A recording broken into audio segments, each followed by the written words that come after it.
Hello and welcome to Shining the Light on Sex Trafficking, a raw discussion hosted by Maegan Bell and myself, Mandee Elam, about education and prevention. Through a survivor and healer perspective, our discussions often showcase guests, survivor stories, and hidden aspects of the trafficking world. It's time that we speak on this risky topic. Welcome, Maegan. How are you today? Doing amazing. I relocated to my family's lake house, so it's very tranquil here. Oh, how beautiful. And today is 11/11, so it's our 11/11 portal, which is exciting. And I bet it is really nice and peaceful to be out on a lake right now.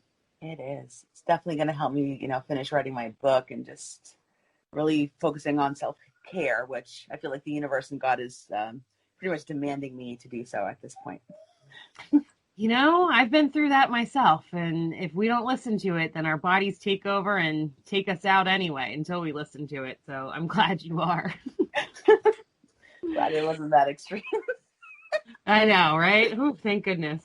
So we have a lot going on. We just wrapped up the election, so we've got a transition period going on. There's been just in the astrology and in the stars, there's been a lot of transition happening, whether it's death or change of behavior or releasing old patterns.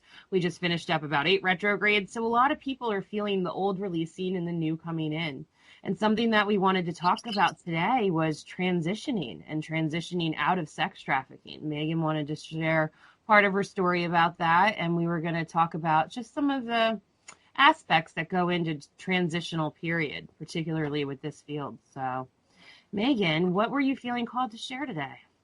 Yeah, so my transitional period was around like 1 to 2 years. It consisted of many things, but I wanted to bring up the topic of branding and what it looks like in sex trafficking.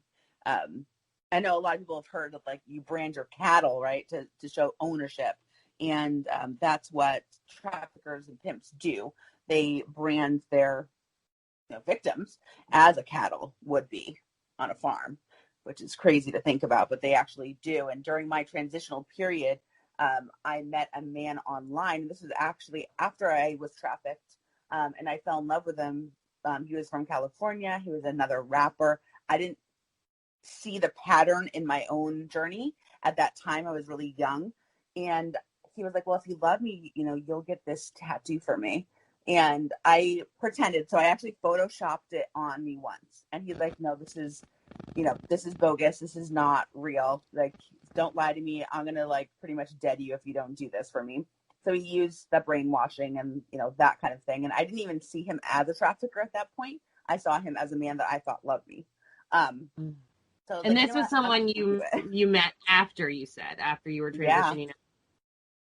Yep. It was probably about 2 years after I was trafficked, around like maybe a year and a half to 2 years. I met him online and I thought he loved me. Same thing, right? I didn't see like the warning signs at all. I was kind of blinded from it still. And he was like, well, if you don't do this, then, like you don't love me kind of thing. And branding is really real, Well, and it's something we hear about all the time, even just in regular old everyday, like, your brand, your business, you're your brand, this and that, because we have such a crazy advertising world and system out there that it's really a common knowledge or not common knowledge, but a common word that's used often. And you never know quite what context it's going to be used in. So when you mentioned like being branded, like the first thing that came to my mind was not, you having to receive a tattoo or a mark. It was more like I wasn't sure where you were going to go with that. But when you shared that, I was really surprised and like, oh, man. Yeah. So branding can be like burning of the skin, like old school branding. And it is part of our slavery history. If you look into the history of branding, they used to do it to their slaves, even like on their cheeks, their palms. And this was like a form of punishment. Like a brainwashing tactic per se. And that was done with like a branding iron back in the slavery, times of our history.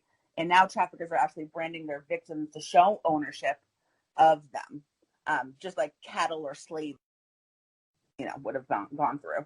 And this could be, like I said, it could be like a tattoo like mine is, or it could be done with like an iron, hot or cold iron. depending on the trafficker, the amount of punishment and whatnot. I just felt really called to share that story. I've been getting closer and closer like to God, and I always ask him like, what should I say on the podcast? Like, what should I share? And I didn't want to share this because this is part of my shadow work, something that is from the past that I don't even like to talk about myself, and no one really knows about it. When I say like I was branded by a trafficker, people think it was by Divine, like my first trafficker, that was his name, Divine. But this was done in my transitional period, and a lot of people don't understand that. We all have a transitional period where you could still be on drugs. You could still be with the wrong crowd. You could still, like for me, I had sugar daddies. I was still on cocaine. I was hanging out with the wrong people. I kind of just like lost God. I lost form of like my own self-love. And yeah, that's part of the transitional period. And I just felt called to share branding today. I think that's fantastic. And thank you so much for sharing it because it is important. And, signs and symbols and branding are a really big thing in our world. And even though we don't see it, physically as much as we did in the slavery time, it still exists quite a bit. And you still get labeled and branded depending on your story or even your business logo or all kinds of different things now. So I'm really glad that you're bringing light to this. May I ask you what your brand looked like or what they chose to do?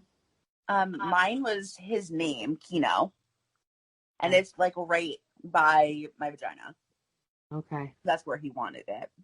And at the time I was like, oh, this show's like my love. Like I love him. Like I just want to move to California and have a life with him. And I didn't think of that at the time during my transitional period that, hey, Maegan, like this could be a trafficker. Like that wasn't a red flag for me, even after what I went through. It wasn't a red flag for me. How much healing and support did you receive after everything you went through? Or did you just kind of get back to life on your own? I kind of just like, I wanted to go back to New York City and prove a point that my first trafficker was a rapper. And I wanted to prove a point that I can make it further than he could in that industry.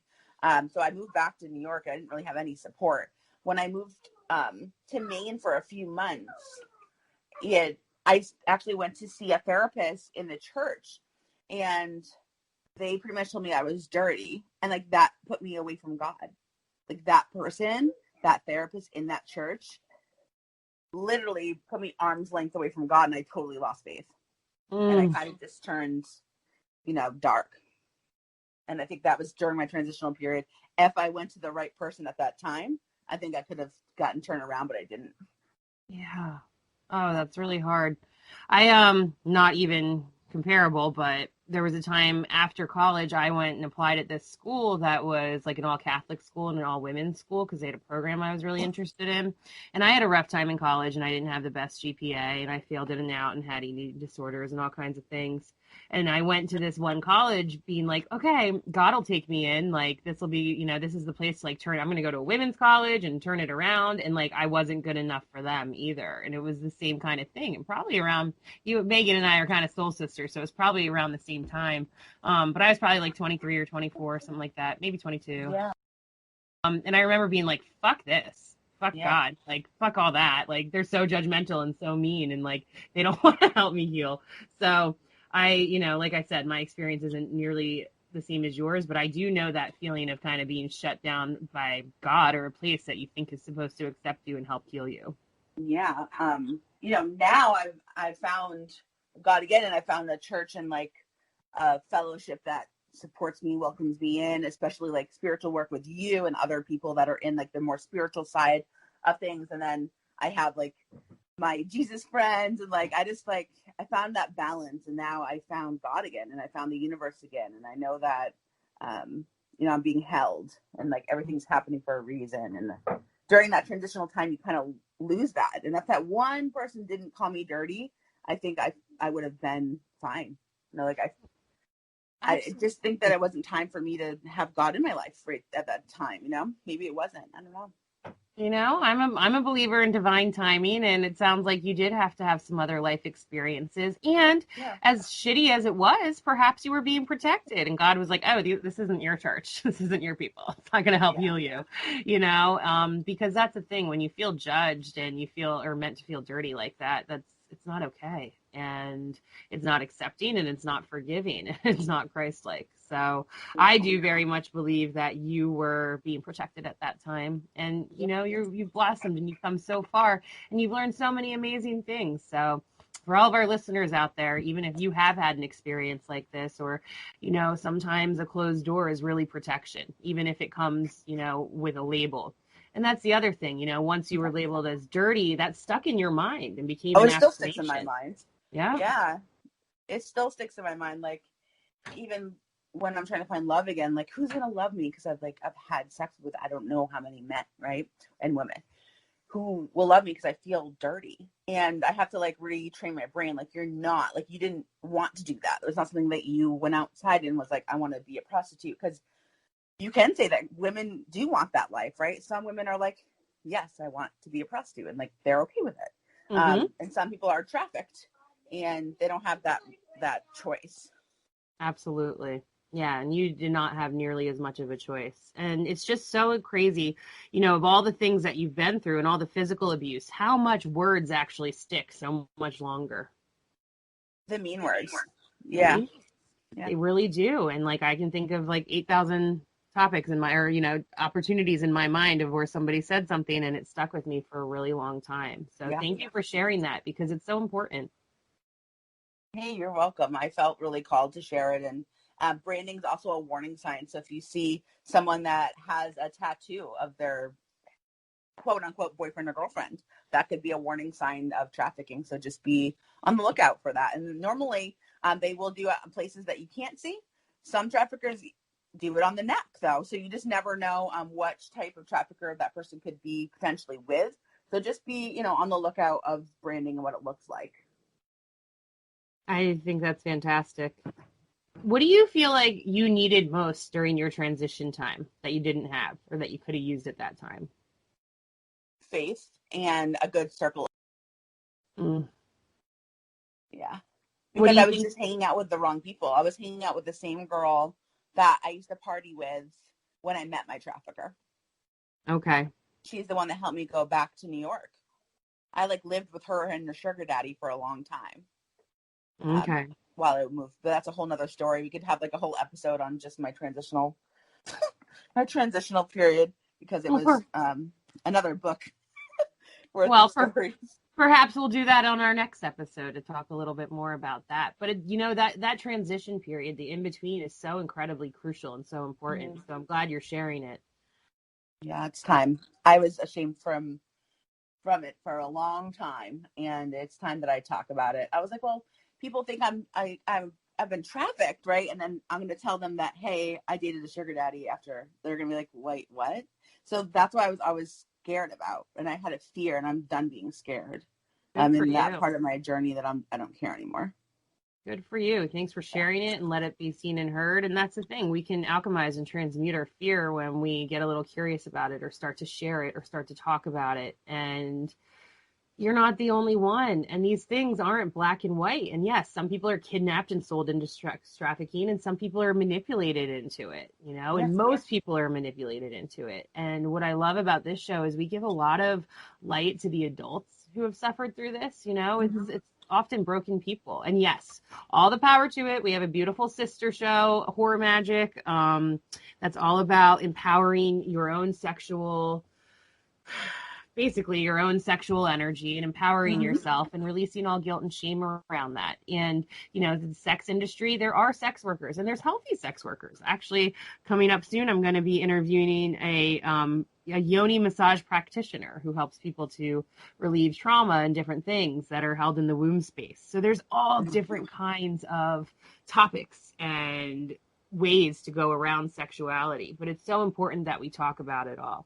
And the adults especially, often they didn't stand a chance and they're coming from some sort of trauma, or they have low self-worth or self-esteem and believe that there's nowhere else they're supposed to be other than, getting caught up and used at that time.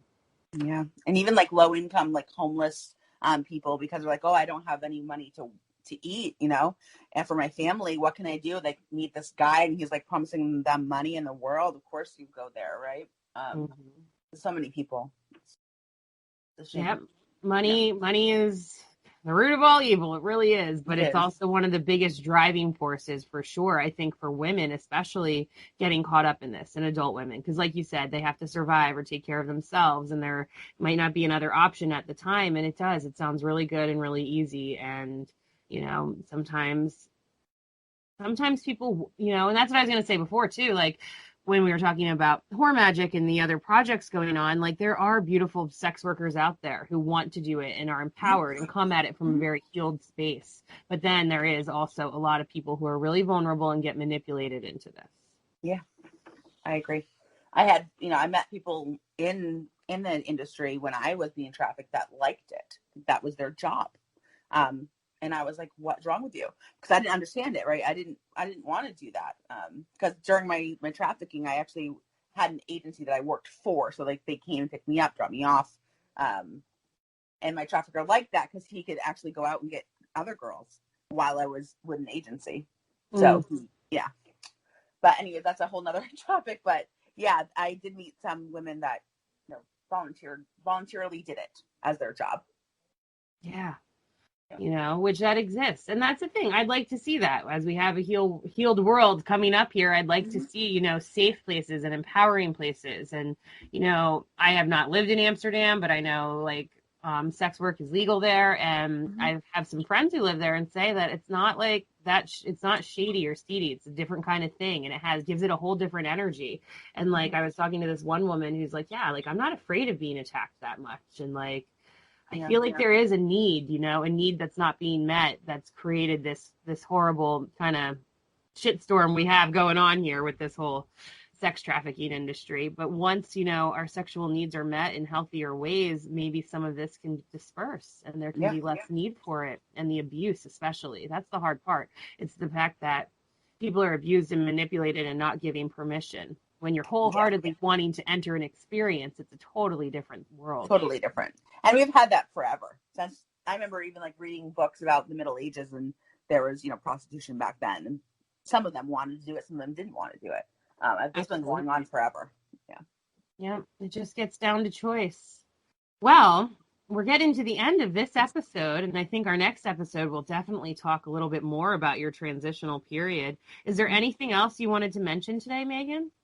No, that's about it. If you ever have any questions or need any help, you can always reach out to me. I'm an open book. But yeah. Do you have anything else, Mandee? Beautiful. Not for today. I just want to say thanks to all of our listeners for tuning in to Heart Over Ego Radio. Maegan and I have a show page, Shining the Light on Sex Trafficking, on Facebook. We'd love to hear from you. If you want to share your story or resources or jam with us at all, please reach out and send us a message. We'd love to hear from you. And that's about it. Give us a like, a follow, a subscribe on Heart Over Ego Radio. We have Facebook page, Instagram page, email. You can find us on all major podcast apps under Heart Over Ego Radio. And we thank you all so much for taking time and tuning in, and we send you loads of love. Thanks so much, Maegan. Thank you, Mandee. Have a blessed one. You too.